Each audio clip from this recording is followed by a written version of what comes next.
अस्सलाम वालेकुम स्टूडेंट्स। तो हमने स्टार्ट किया था क्लास 9th का मैथमेटिक्स, और इसमें हमने स्टार्ट किया है यूनिट नंबर 1 मैट्रिसेस। और यूनिट 1 के मैट्रिसेस में हमने 1.1 एक्सरसाइज स्टार्ट किया है। तो पिछली वीडियो अगर आप लोगों ने नहीं देखी तो वो ज़रूर देखें, क्योंकि उसमें हमने मैट्रिसेस उसके टाइप्स के बारे में पढ़ा है, और इसके अलावा जो है हमने क्वेश्चन 1 और 2 जो है ये भी सॉल्व किया है उस वीडियोज़ में। तो आज की वीडियो में हम सॉल्व करेंगे क्वेश्चन नंबर 3। क्वेश्चन नंबर 3 है कि इफ़ ए मैट्रिक्स, हमारे पास ये गिवन मैट्रिक्स है, गिव द फॉलोइंग एलिमेंट्स। ये हमारे पास अगर ए मैट्रिक्स इसके इक्वल है तो ये हमें एलिमेंट्स यहाँ पे गिवन है कि ये एलिमेंट जो है आप लोग को हमें दे दे, इसको गिव द फॉलोइंग एलिमेंट्स मतलब ये फाइंड आउट कर ले। तो चलिए स्टार्ट करते हैं इसको। हमारे पास क्वेश्चन है क्वेश्चन नंबर 3 कि ए एक मैट्रिक्स है जो कि वो इक्वल है, मैट्रिक्स में आता है 3 2 -4 2 5 0 2 1 5 -3 4 6। तो अब हमें ये एलिमेंट्स गिवन है और हमसे मांगा है कि ये एलिमेंट फाइंड करें। तो सबसे पहले ये बात मैं आप लोग को बताना चाहती हूँ कि जब भी हम एलिमेंट्स फाइंड करते हैं तो हम उसको पोजीशन के बेस पे फाइंड करते हैं। फॉर एग्ज़ाम्पल, अगर हमारे पास एक मैट्रिक्स है, इसमें है 2 5 0 3, ये एक मैट्रिक्स है हमारे पास। तो इसकी अगर हम एलिमेंट को शो करेंगे तो एलिमेंट को हम ए से शो करते हैं, ए से, ठीक। और बाकी इसको जो है ये जो एलिमेंट्स है इसको हम पोजीशन से फिर शो करते हैं। कि अगर हम बात करें 2 5 की बात करते हैं, फॉर एग्ज़ाम्पल इससे पहले वीडियो में मैंने आपको बताया था कि मैट्रिक्स में होते हैं रोज़, ये है रो 1 और ये है रो 2। इसके अलावा इसमें होते हैं कॉलम, सही है, कॉलम 1 कॉलम 2। तो उसी बेस पे जो है हम आज के क्वेश्चन को सॉल्व करने जा रहे हैं कि ए जो है हमारे पास एक एलिमेंट है। अगर हम कहें कि ये जो एलिमेंट है ये हमारे पास है 1 एंड 2, ए 1 2, तो इसका मतलब ये होता है कि इसमें ये जो 1 है ना, ये रो एलिमेंट जो है वो रो 1 में है और कॉलम 2 में है। एलिमेंट ए जो है, ए जो एलिमेंट है ये रो 1 में प्रेजेंट है और कॉलम 2 में प्रेजेंट। तो ये है हमारे पास रो 1 और ये है हमारे पास कॉलम 2। तो मतलब 5 की बात करें कि रो 1 है कॉलम 2 है, तो 5 जो A1 2 है ये हमारे पास है 5। तो इसी तरह इस बेस पे जो है हम आज के क्वेश्चन को सॉल्व करने जा रहे हैं। हमारे पास क्वेश्चन में गिवन है, एक मैट्रिक्स दिया है और फिर हमें गिवन है कि 1 नंबर क्वेश्चन दिया है कि A1 2 फाइंड करें। A1 2 को फाइंड करने के लिए सबसे पहले जो है आप लोग सॉल्यूशन में ये जो क्वेश्चन है मैट्रिक्स है ये अपने साथ दोबारा लिख के यहाँ साइड पे लिख के इसको कि A जो है वो आपके पास इक्वल है 3 2 -4 -2 5 0 2 1 5 -3 4 6। ये मैट्रिक्स ए हमारे पास गिवन है, सही है। तो अब हमसे मांगा है कि आप फाइंड करें, गिव करें, हमें दे दे A1 2। तो आप लोग देखिए ए जो है इसको A1 2, ये हमारे पास ये ए रो है और उसका कॉलम 2 है, तो मतलब यहाँ पे 2 की बात हो, तो A1 2 जो है वो हमारे पास 2 के इक्वल है, सही है। इसी तरह इसमें दूसरा हमें गिवन है 2 नंबर कि A2 3, सही है। तो ए जो है उसमें रो नंबर 2 में आप देखें और कॉलम नंबर 3 में देखें तो 0 आता है आपके पास। तो ये जो 0 हमारे पास है, तो ये हमारे पास A2 3 जो एलिमेंट है वो 0 की बात कर रहे हैं, सही। इसी तरह बिल्कुल इस तरह अगर आप लोग देखें तो हमारे पास 3 नंबर गिवन है A3 2, सही है। तो 3 रो में देखें, रो नंबर 3 है ये, और कॉलम नंबर 2 में देखें तो ये 1 की बात कर रहे हैं, तो A32 जो है वो हमारे पास इक्वल है 1 के। से इस तरह 4 नंबर की अगर बात करें हम तो वो है A43। सही है, तो A43 है, ए एलिमेंट है, रो नंबर 4 में है, ये 1 2 3 4, ये 4 नंबर रो है और पोजीशन नंबर 3 पे कॉलम नंबर 3, तो 6। A43 जो है वो इक्वल है 6 के। सही है, इसी तरह 5 नंबर है A13, ए एलिमेंट जो है 13, तो वो 1 रो में है, पोजीशन नंबर 3 -4 की बात करें तो ये है -4। बिल्कुल इसी तरह 6 नंबर आप लोगों के पास है। 6 की अगर बात करें तो वो है A33, तो ए एलिमेंट जो 3 है तो वो 3 नंबर रो में आप देखें और 3 नंबर कॉलम में देखें तो 5। तो ये जो है हमने पोजीशन के बेस पे जो है इसको सॉल्व किया है, तो हमारे पास ये डिफरेंट वैल्यूज़ जो है वो आ गए। तो यहाँ पर हमारा क्वेश्चन नंबर 3 जो है वो कवर हो रहा है, मतलब ख़त्म हो रहा है। सही है,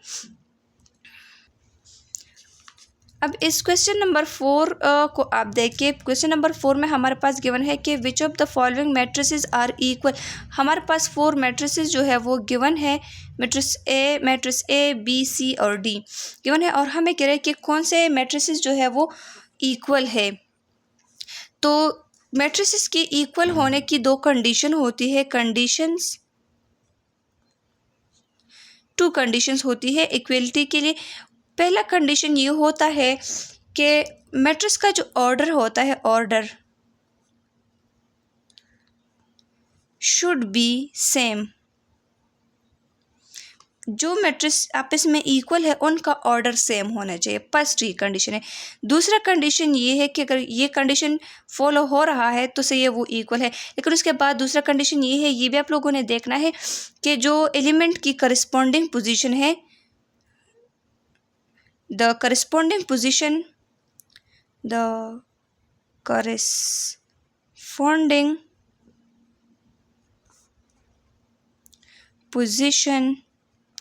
of elements should be the same। कि एलिमेंट्स की जो करस्पॉन्डिंग पोजीशन होती है दोनों मैट्रिसेस में वो भी सेम होना चाहिए। तो यहाँ पे हमारे पास मैट्रिसेस गिवन है, तो हम इसमें देखते हैं कि हमारे पास कौन से मैट्रिक्स जो है वो इक्वल है। तो फर्स्ट मैट्रिक्स को आप लोग देखें, मैट्रिक्स नंबर ए जो है, अगर इसको हम देखें तो इसका जो ऑर्डर है हमारे पास वो है हमारे पास 2/2। इस तरह बी का देखें तो इसका भी ऑर्डर हमारे पास है 2/2। सी का भी ऑर्डर है 2/2। सही, डी का ऑर्डर भी है 2/2, मतलब तमाम जो है वो स्क्वायर मैट्रिसेस है हमारे पास। लेकिन अब पहला कंडीशन तो यहाँ पे फॉलो हो रहा है, लेकिन अब दूसरे कंडीशन को हम देखते हैं, चेक करते हैं कि क्या वो फॉलो हो रहा है या नहीं। तो यहाँ पे ए और बी को हम कंपेयर करते हैं कि इक्वल है या नहीं है। तो यहाँ पे देखिए कि यहाँ पे 2 है तो बी में भी करस्पॉन्डिंग पोजीशन एलिमेंट की सेम है, 2 है। यहाँ 5 है तो यहाँ पे भी 5 है। लेकिन यहाँ पे देखिए, यहाँ पे जो रो नंबर 2 है इसमें फर्स्ट कॉलम में लास्ट में 2 आता है, यहाँ पे 4 है, यहाँ पे 3 है, यहाँ पे, लेकिन ये 4 और 1 जो है एक दूसरे से डिफरेंट है। तो मतलब ए और बी जो है वो एक दूसरे के साथ जो है इक्वल नहीं है। सही, अब ए और सी को हम देखते हैं तो यहाँ पे 2 है, 1 और 1 को प्लस करें 2 आता है। सही, 3 और 2 को प्लस करें 5 आता है, ये भी 5 है। तो यहाँ तक तो बात सही है। यहाँ पे 1 है, यहाँ पे 4 है, फिर यहाँ पे गलत हो गया।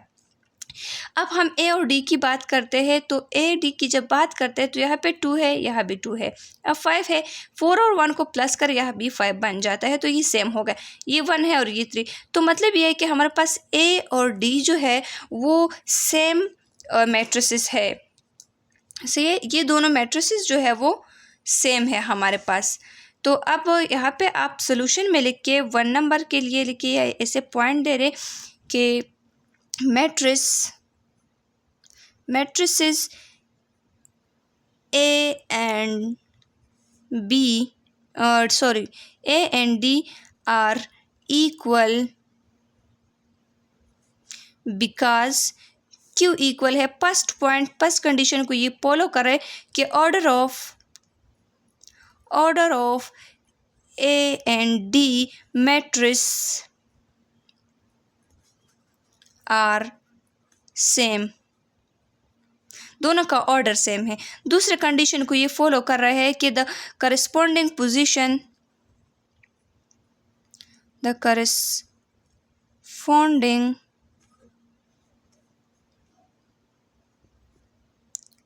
position of elements in matrix A and D are also same, वो भी सेम है। तो इसलिए हमारे पास जो ए और डी मैट्रिक्स है वो इक्वल है। अब आते हैं दूसरे पे। अब इसको देखे बी और सी को हम कंपेयर करते हैं तो बी में यहाँ पे फर्स्ट रो में 2 है, 1 और 1 को प्लस करें सी में तो वो भी 2 हो जाता है। ये 5 है तो 3 और 2 को प्लस करें ये भी 5 हो जाता है। 4 और 4 3 है तो 2 और 1 को प्लस करें 3, तो मतलब बी और सी मैट्रिक्स जो है वो इक्वल है। तो आप दूसरे में लिख के matrix B and C are equal because इसकी वजह ये है कि order of B and C are equal, are same, सही है, आर सेम। और दूसरा इसका पॉइंट कंडीशन ये है कि द करस्पॉन्डिंग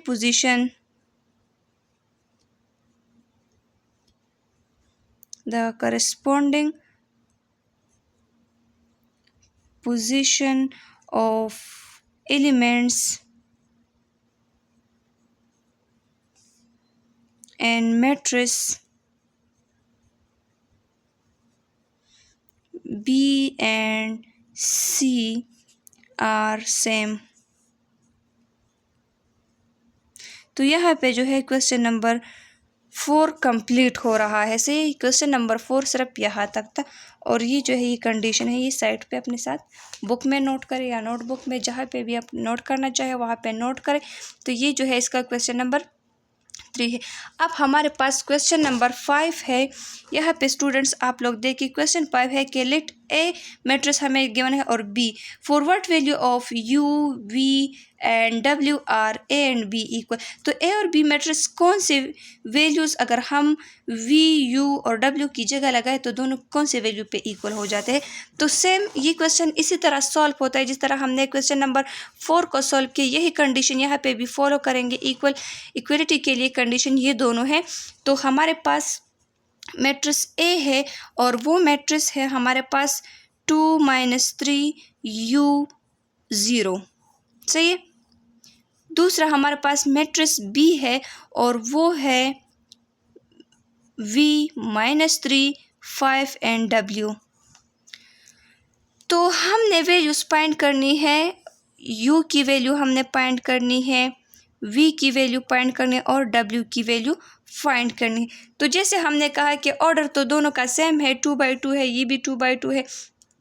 दूसरा कंडीशन ये है कि the corresponding position of element should be the same, corresponding position same होना चाहिए। तो यहाँ पे 2 है, इस v की जगह अगर हम 2 लिखेंगे तो हमारे पास जो मैट्रिक्स बनेगा ये फॉर एग्जांपल a को मैं यहाँ पे दोबारा लिखती हूँ, ये 2 तो है और यहाँ पे मैट्रिक्स b मैं लिखती हूँ। अगर मैं इस v की जगह 2 लगाऊँ, सही है, तो यहाँ पे -3 तो है, ये -3 भी अपना लग जाए। इस u की जगह अगर मैं 5 लगाऊँ, ये u जो है अगर 5 के इक्वल हो तो हमारे पास ये मैंने 5 लगा लिया, सही है। यहाँ पे अब 0 यहाँ पे है, यहाँ पे 5 है। w की जगह मैं क्या लगाऊँ कि हमारे पास जो है ये वाला मैट्रिक्स इस मैट्रिक्स के इक्वल हो जाए। तो w की जगह अगर मैं 0 लगाऊँ तो ये जो मैट्रिक्स ए है ये बिल्कुल इक्वल हो जाता है मैट्रिक्स बी के। तो मतलब इन वैल्यूज़ के लिए u v और w की इन वैल्यूज़ के लिए जो है हमारे पास matrix A and matrix B should be equal, ये दोनों जो है इक्वल आते हैं। तो ये है आपका क्वेश्चन नंबर 5। उम्मीद करती हूँ आप लोगों को क्वेश्चन नंबर 5 तक समझ आ गया होगा। इसके बाद वाली वीडियो में हम लोग सॉल्व करेंगे क्वेश्चन 6, 7 से, और वो हमारे इस एक्सरसाइज 1.1 के लास्ट क्वेश्चन होंगे। अल्लाह हाफिज़।